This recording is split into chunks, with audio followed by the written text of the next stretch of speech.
Aloha Gang, welcome back to the channel. I'm Aloha Alex. In today's video, we're gonna be going over how to turn your boring 4-bar loop into a fully arranged song that you can rap on, sing on, or sell. All right, let's get it.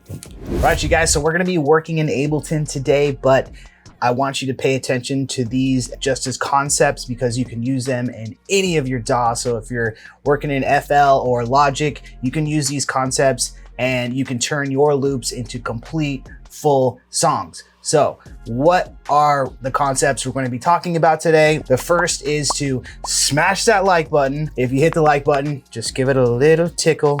That helps the channel out huge, and this info can get to the people that may need it. But all jokes aside, the first concept is to work backwards. What do I mean by this? Well, I'm going to show you in a second, so keep watching. The second concept is going to be always be building. We want to take our listeners on a journey. We want to make sure that they are engaged the whole time, so we want to always be building the song and ultimately working to the last chorus. And then the last and final concept is transitions and tension. So this is a good way, again, to keep your listener engaged, to keep them guessing of what's coming next. And it's also good for making each section seem like it's hitting harder than the last. All right, so let's jump on into it. So for today, I'm gonna just be using this 4-bar melody.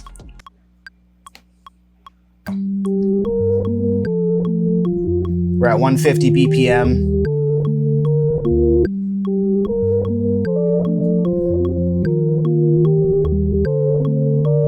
Okay, so let's just start there. So I'm gonna go into arrangement mode and I'm just gonna build it out, and using our first concept, working backwards. So the way I'm looking at this is I want this to be my last chorus. So I'm gonna work on the last chorus first. And you're gonna see how we can use that to get back to the intro and then lead the listener ultimately to this last chorus that we're working on. So let's go ahead and build out our drums really quick. I'm just gonna loop this and you guys can see how easy it is to build this out. So let's go ahead and start.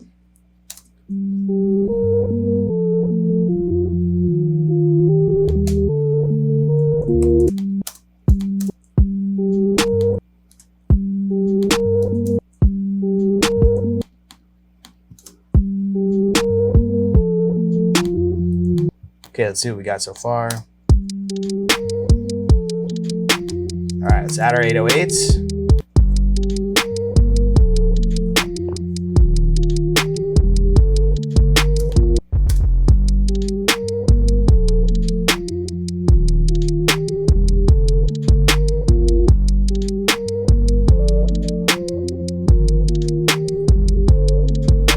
All right, let's go ahead and work with that.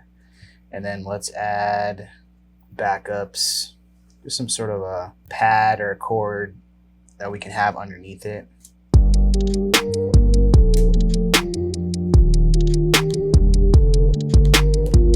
And I'm gonna add this little voice drop. Yeah.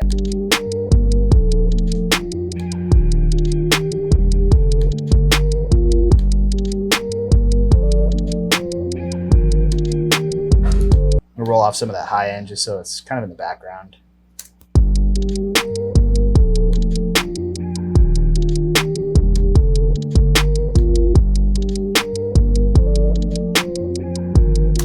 All right.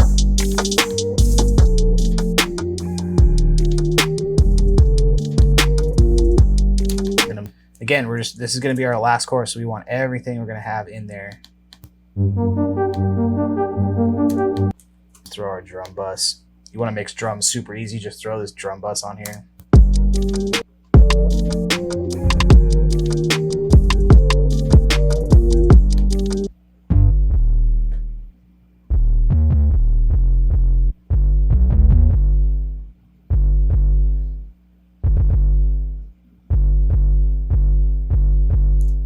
Got something good going here. Okay, now that we have our last chorus, we know exactly where we're headed. So now we just need to make a path for the listener to head there. So that's where our second concept of always be building comes in. So let's go ahead and fly this hook over to the middle. That'll be our second hook. And then this can be our first hook all the way at the beginning. So now we're just gonna take away little sections from each one. So maybe Maybe let's take this, I'm gonna save the open hat for the last hook. So let's take it out of the second hook, and then let's take it out of the first hook. And then let's take this supporting chords out of the first hook. Okay, so that way, once we reach the last chorus, it has everything in there and it's gonna sound the biggest and the fullest. So we can do the same thing with the verse. So let's take this and fly it over to the verses. And then with the verses, it's usually even more sparse than the hooks. So, oops, I don't think let me see what else. I think I need to add a couple bars here. There we go. Duplicate this over. Okay, so now for the hook, I'm going to take out these yas. And let's take out the ARP. Let's take out the supporting thing. We'll just have our melody and just have it kind of sparse. Maybe even take out the 808s in the first half. So I'll come into here and I'll take out these, maybe just have the snap for the first half, and then for the second half, I'll have them turn back on. And then I'm not even listening to it right now. I'm just doing this by vision. So let's fly this over and do the same thing for the first. But we'll have, for the first verse, and we'll just have the snaps here. And then no percussion. Just like that. All right, let's hear how that sounds. All right, so here's the first verse, and it should drop out.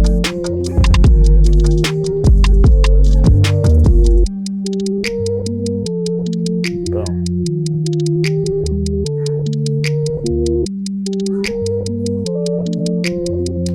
Let's bring the kick in right here. See, it's building. Always be building. Then we're gonna have the 808 come in.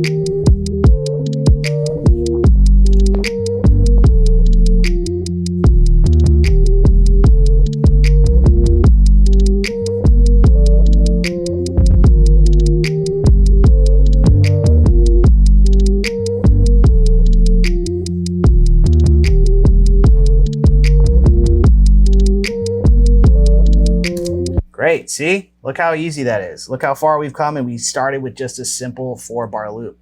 Okay, so now we're moving on to our last concept, and that is transitions and tensions. And this is great for right before each of the sections, as you want to build tension and get the listener excited for the next part. So what I like to do is come in, and right before each hook, I'll do a complete dropout.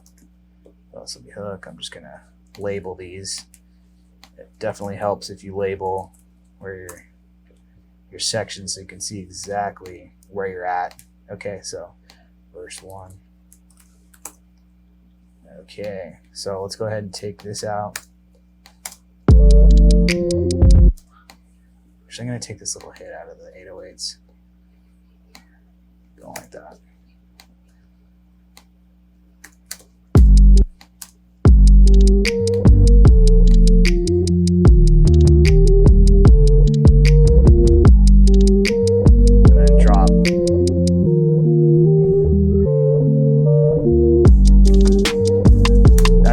Way to just get that tension.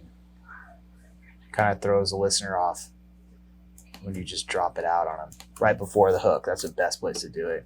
And you could also do it right, in the middle of I also do it like in the middle of the verse.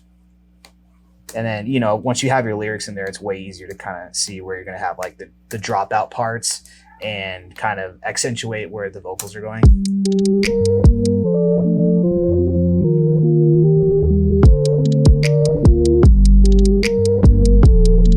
Okay, another easy way to add tension is to add risers.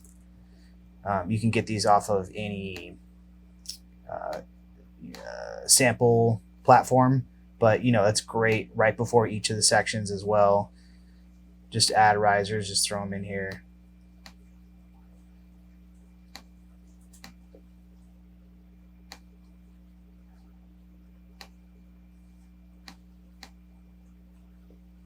I'm just throwing them in, and then we'll place them in a second.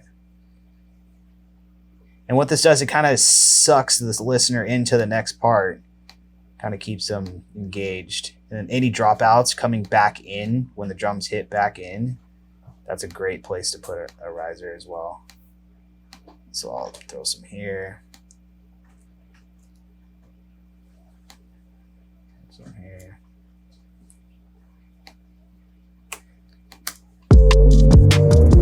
All right, okay. So here's the first chorus going into that first verse.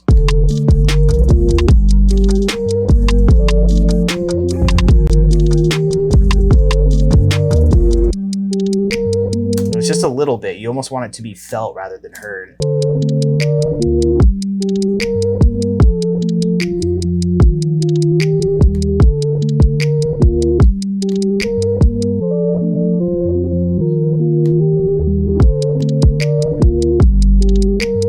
Maybe we can throw one right here. Turn this down. Boom.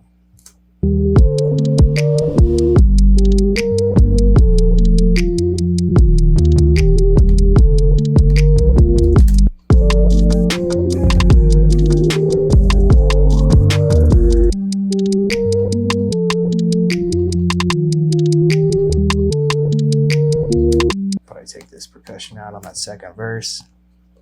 Could even just drop out everything on this second verse. You want to add variation as much as you can without getting too all over the place.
All right, there you have it. You guys can see how easy it is to get a 4-bar loop into a full complete song. So just really quick, going over those 3 concepts, we have working backwards. You want to start with your biggest part of the song first and move that to the end and then sort of work backwards to the intro. Number 2 is to always be building. So by starting with the biggest section, you can just go in and take little sections away from the arrangement to always be building the song. And you can actually see it visually in front of you. And you want your verses to be a little bit more sparse than compared to each of the hooks. And just keep building on top of the section before it. And then concept number 3 is to use tension and transitions to keep the listener engaged. You want them listening all the way to the end and then ultimately going back to the beginning by hitting that on the repeat. Okay, so if you guys have any questions, feel free to hit me up. If you want more information on mixing, I went into mixing a little bit on this one, but if you really want information on how to mix your beats and to have them hit super hard, hit this video right now and take your mixing skills to the next level and keep those listeners engaged. All right, I'll see you guys in the next one. Aloha.